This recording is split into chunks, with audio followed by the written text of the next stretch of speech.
अच्छा, अस्सलाम वालेकुम।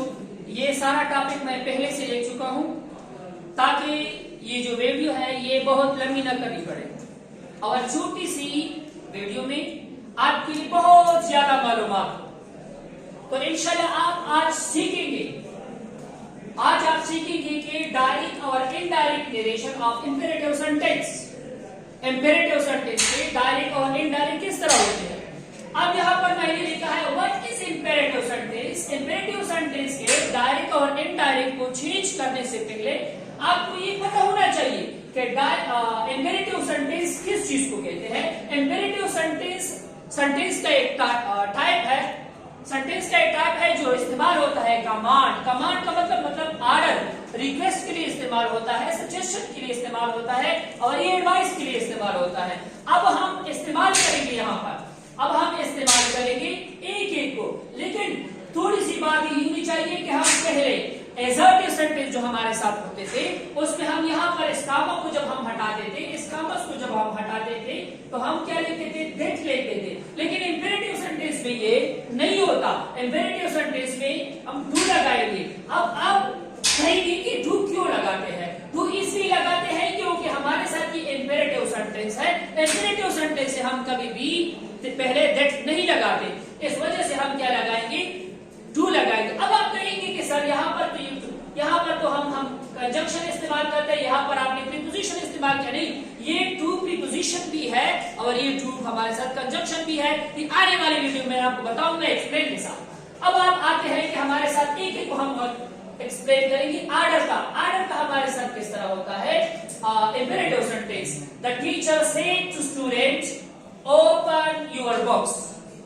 अब यहाँ पर इसका इनडायरेक्ट हम बनाएंगे, तो आप जब इसका इनडायरेक्ट बनाएंगे सेड टू के साथ आप कर सकते हो, लेकिन ये अच्छा आपकी एक्सप्रेशन को अच्छा नहीं बताएगी। लेकिन आप जब यहाँ पर देखोगे कि हमारे साथ यहाँ पर इस सेंटेंस में क्या है, इस सेंटेंस में ऑर्डर है, तो यहाँ पर आप क्या लिखोगे, द टीचर ऑर्डर स्टूडेंट। यहाँ पर आप बोलोगे कि यहाँ पर जब आपने एक बार मरतबा ऑर्डर लगाया तो दोबारा आप ऑर्डर ही न सिर्फ यहाँ पर टू पे नहीं लगाओगे। जब आप ऑर्डर लगाओगे तो आप नहीं लगाओगे, यहाँ पर हमारे साथ कागज को हटाने के लिए यहाँ पर आपको टू लगाओगे। और यहाँ पर हमारे साथ ओपन देयर बुक।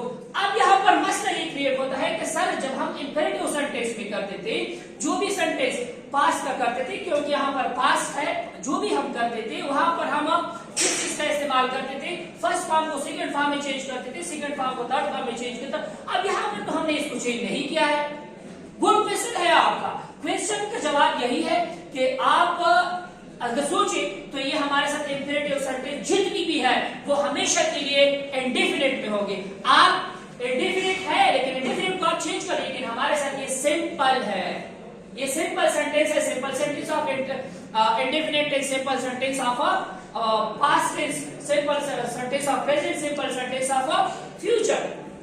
तो इसको हम इसकी फर्स्ट फॉर्म को सेकंड फॉर्म में चेंज नहीं कर सकते। सिर्फ और सिर्फ हम प्रोनाउन को चेंज करेंगे, क्योंकि यहाँ पर हमारे साथ यू हमारे साथ क्या, यूर हमारे साथ क्या है, सेकंड पर्सन है। सेकंड पर्सन फॉर्मूला के मुताबिक यहाँ पर ओ है तो हम ऑब्जेक्ट के साथ चेंज करेंगे। ऑब्जेक्ट हमारे साथ क्या है, दे है। स्टूडेंट्स के हम प्रोनाउन दे इस्तेमाल करते हैं, लेकिन यहाँ पर इस्तेमाल है पोजेसिव एडजेक्टिव, लेकिन यहाँ पर हमारे सब्जेक्ट है, इसका पोजेसिव एडजेक्टिव हमारे साथ क्या होगा, देयर होगा। अब आते हैं यहाँ पर एडवाइस की तरफ। एडवाइस हमारे साथ क्या होता है, sentence my parents said to me respect the elder. अब पहले भी मैंने जब आपसे कहा था कि इस सेंटेंस पर आप फोकस करोगे, इस सेंटेंस पर जो हमारे साथ रिपोर्टेड स्पीच होता है, रिपोर्टेड स्पीच पर आप हमेशा के लिए फोकस करोगे कि वो उसमें है क्या। अगर ऑर्डर है तो यहाँ पर आप ऑर्डर लिखोगे, अगर यहाँ पर रिक्वेस्ट है तो यहाँ पर रिक्वेस्ट लिखोगे, अगर यहाँ पर सजेशन है वहां पर सजेशन लिखेंगे। तो अब इसका हम इनडायरेक्ट करेंगे। इनडायरेक्ट इसका क्या होता है, माय पेरेंट एडवाइस। आप ये एडवाइस आप यहाँ पर नहीं लिख सकते, क्योंकि ये एडवाइस हमारे साथ नाउन है। ये एडवाइस सी वाला एडवाइस आप नहीं लिख सकते। यहाँ पर आप एडवाइस का आई वाला एडवाइस, एस वाला एडवाइस लिखेंगे, क्योंकि ये हमारे साथ क्या है, वर्ब है। यहाँ पर हम एडवाइस वर्ब की जगह पर इस्तेमाल करें, टू रिस्पेक्ट द एल्डर। अब आप यहाँ पर कहोगे कि सर यहाँ पर कोई चेंज नहीं हुआ, क्योंकि यहाँ पर कोई भी प्रोनाउन इस्तेमाल नहीं हुआ है। तो जब प्रोनाउन इस्तेमाल नहीं होता, क्योंकि डायरेक्ट और इनडायरेक्ट में हमारे साथ प्रोनाउन का चेंजिंग होता है या वर्ब का चेंज होता है, क्योंकि वर्ब का चेंज इसलिए नहीं यहाँ पर हमने क्या, क्योंकि यहाँ पर हमने ये हमारे साथ इंपेरेटिव सेंटेंस है, इंपेरेटिव सेंटेंस के साथ इसको हम इसका हालात चेंज नहीं कर सकते। तो आइए बढ़ते हैं रिक्वेस्ट की तरफ। रिक्वेस्ट की तरफ जब हम बढ़ेंगे तो he said to me, kindly भी लिख सकते हो, दो इंपेरेटिव रिक्वेस्ट सेंटेंस में हम क्या लिख सकते हैं, दो चीजें लिखते हैं, या प्लीज लिख सकते हैं या काइंडली, लेकिन काइंडली बहुत बेहतर है, काइंडली टेक योर सीट। अब यहाँ पर बढ़ते हैं, यहाँ पर देखिए इनडायरेक्टली हम लिखेंगे ही रिक्वेस्टेड, क्योंकि यहाँ पर रिक्वेस्ट किया गया है, काइंडली और प्लीज के साथ रिक्वेस्ट यहाँ पर शो हो रहा है। तो हम जब हम लिखेंगे ही रिक्वेस्टेड मी टू, यहाँ पर क्योंकि यहाँ पर इंपेरेटिव सेंटेंस है, यहाँ पर माई, यहाँ पर काइंडली को हम पहले ही लिखेंगे, क्योंकि ये सेंटेंस शो कर रहा है रिक्वेस्ट कि काइंडली हमारे साथ नहीं लगेगी, दैट्स माई, क्योंकि यूर हमारे साथ क्या है, सेकंड पर्सन है, यहाँ पर हमारे साथ मी हमारे साथ क्या है, ऑब्जेक्ट है, तो यहाँ पर पोजेसिव एडजेक्टिव माई, मी का पोजेसिव एडजेक्टिव माई है, मी का पोजेसिव एडजेक्टिव हमारे साथ माई है। इंशाल्लाह कल इसका जो दूसरा पार्ट है सजेशन का करेंगे, लेकिन आप मुझे इस क्वेश्चन का जवाब देना, क्योंकि जब आप जिस क्वेश्चन को कंटिन्यू रखोगे तो वो आपके ज़हन में आएगी, उसकी आपके जो भी मतलब वक्त की पाबंदी होगी आपके ज़हन में होगी।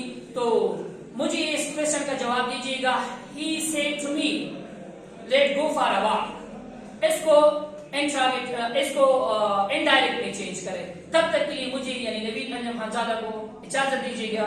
अल्लाह हाफिज।